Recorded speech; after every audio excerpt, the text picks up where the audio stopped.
ಶ್ರೀಮಠದ 5ನೇ ಜಗದ್ಗುರುಗಳಾಗಿ ಶ್ರೀ ಕಪಿನಿ ನಂಜುಂಡ ದೇಶಿಕೇಂದ್ರ ಮಹಾಸ್ವಾಮಿಗಳು ಪೀಠಾಧಿಪತಿಗಳಾದರು. ಇವರು ಮಹಾನ್ ವಿದ್ವಾಂಸರು ಮತ್ತು ಜ್ಞಾನಿಗಳು.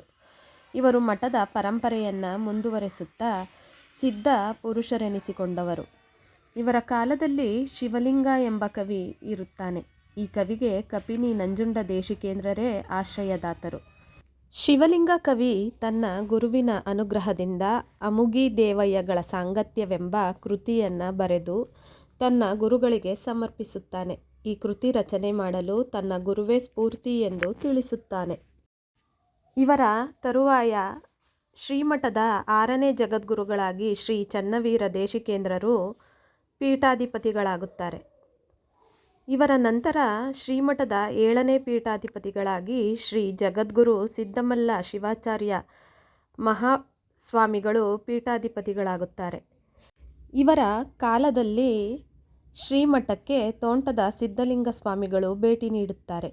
ಇವರು ಚಾಮರಾಜನಗರದ ಹತ್ತಿರದ ಹರದನಹಳ್ಳಿಯವರು. ಇವರನ್ನು ಆ ಕಾಲದ ಮೇರು ವ್ಯಕ್ತಿ ಎಂದು ಕರೆಯುತ್ತಾರೆ. ಮಹಾಶಿವಯೋಗಿಗಳು ಮತ್ತು ತಪಸ್ವಿಗಳು ಆಗಿದ್ದ ಇವರು ಕನ್ನಡದಲ್ಲಿ ವಚನಗಳನ್ನು ರಚಿಸಿದ್ದಾರೆ.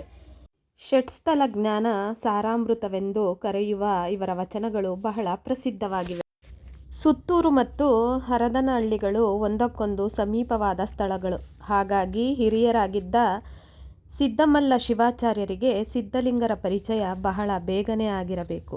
ಸಿದ್ಧಲಿಂಗರು ಸುತ್ತೂರು ಮಠಕ್ಕೆ ಬರತೊಡಗಿದರು ಮತ್ತು ಸುತ್ತೂರು ಗುರುಗಳು ಬಹಳ ಗೌರವಾಧಾರಗಳಿಂದ ಕಂಡರೆಂದು ಹೀಗೆ ಹರದನಹಳ್ಳಿಯಿಂದ ಆರಂಭವಾದ ಆಂದೋಲನ ಸುತ್ತೂರಿನ ಮೂಲಕ ಹರಿಯಿತೆಂದು ಹೇಳಬಹುದು. ಶ್ರೀಗಳು ಮಠದ ಕಾರ್ಯಕ್ಷೇತ್ರವನ್ನು ವಿಸ್ತಾರಗೊಳಿಸಿದರು. ಧರ್ಮ ಪ್ರಸಾರಕ್ಕೆ ತಮ್ಮ ಮುಂದಿನ ಗುರುಗಳನ್ನು ನಿಯೋಜಿಸಿದರು. ಸ್ವತಃ ಅವರೇ ಧರ್ಮಬೋಧನೆ ಮಾಡುತ್ತಾ ಸಂಚಾರ ಕೈಗೊಂಡರು. ತುಮಕೂರಿನ ಗುಬ್ಬಿ ಮುಂತಾದ ಕಡೆಗಳಲ್ಲಿ ಇವರಿಗೆ ಬಹುಮಂದಿ ಶಿಷ್ಯರಿದ್ದಂತೆ ಕಾಣುತ್ತದೆ. ಧರ್ಮ ಪ್ರಸಾರ ಮಾಡುತ್ತಾ ಯಡಿಯೂರಿನ ಬಳಿಯ ಕೆಗ್ಗೆರೆಯಲ್ಲಿ ಐಕ್ಯರಾದರು. ಇವರ ನಂತರ ಕ್ರಿಸ್ತಶಕ 1470ರಲ್ಲಿ ಶ್ರೀಮಠದ 8ನೇ ಜಗದ್ಗುರುಗಳಾಗಿ ಶ್ರೀ ಪರ್ವತೇಂದ್ರ ಶಿವಾಚಾರ್ಯ ಮಹಾಸ್ವಾಮಿಗಳು ಪಟ್ಟಕ್ಕೆ ಬಂದರು. ಇವರನ್ನು ತಪಸ್ವಿಗಳೆಂದು ಸಿದ್ಧಪುರುಷರೆಂದು ನೆನೆಯುತ್ತಾರೆ. ಇವರು ತಮ್ಮ ತಪೋಬಲದಿಂದ ಭಕ್ತರ ದುಃಖ ದುಮ್ಮಾನಗಳನ್ನು ಹೋಗಲಾಡಿಸುತ್ತಿದ್ದರು. ಜೊತೆಗೆ ಆಯುರ್ವೇದದಲ್ಲಿ ಪರಿಣಿತರಾಗಿದ್ದು ಜನರ ರೋಗ ರುಜಿನಗಳನ್ನು ನಿವಾರಿಸುತ್ತಿದ್ದರು.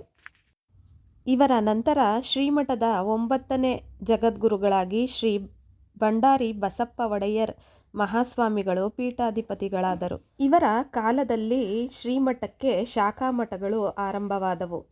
ಶ್ರೀಗಳು ಅನೇಕ ವಿದ್ಯಾರ್ಥಿಗಳಿಗೆ ಆಧ್ಯಾತ್ಮಿಕ ತರಬೇತಿ ನೀಡಿದರೆಂದು ತಿಳಿದುಬರುತ್ತದೆ. ನಂಜನಗೂಡಿನ ನಂಜುಂಡೇಶ್ವರನ ದೇವಾಲಯದ ಎದುರಿನಲ್ಲಿ ಒಂದು ಮಠವನ್ನು ಸ್ಥಾಪಿಸಿದ್ದರು. ಅಲ್ಲಿ ಒಂದು ದೇವಾಲಯವನ್ನು ಕಟ್ಟಿಸಿದರು. ದೇವಾಲಯದಲ್ಲಿನ ಸಂಗಮೇಶ್ವರ ಲಿಂಗವನ್ನು ಪೂಜಿಸಲು ಸಿರಿಗೆರೆ ಒಡೆಯರೆಂಬುವರನ್ನು ನೇಮಿಸಿದ್ದರು. ಇವರ ಕಾಲದಲ್ಲಿ ಶ್ರೀಮಠವು ಆರ್ಥಿಕವಾಗಿ ಮತ್ತು ಧಾರ್ಮಿಕವಾಗಿ ಬಹಳ ಮುಂದುವರಿಯಿತು. ಶ್ರೀಗಳ ಕೀರ್ತಿ ವಿಜಯನಗರದ ಅರಸರಿಗೂ ಮುಟ್ಟುತ್ತದೆ. ಆಗಾಗ ಅವರ ಸಾಮಂತರಾದ ಲಿಂಗರಾಜ ಎಂಬುವರು ಶ್ರೀಗಳಿಗೆ ರಾಜಕಾಣಿಕೆಯನ್ನು ಅರ್ಪಿಸುತ್ತಿದ್ದರು. ಶ್ರೀಮಠವು ಇವರ ಕಾಲದಲ್ಲಿ ಹಿಂದೆಂದಿಗಿಂತಲೂ ಪ್ರಸಿದ್ಧಿಗೆ ಬರುತ್ತದೆ. ಇವರ ನಂತರ ಶ್ರೀಮಠದ ಜಗದ್ಗುರುಗಳಾಗಿ ಶ್ರೀ ಕೊಗಲೂರು ನಂಜುಂಡ ದೇಶಿಕೇಂದ್ರ ಮಹಾಸ್ವಾಮಿಗಳು ಪೀಠಾಧಿಪತಿಗಳಾದರು.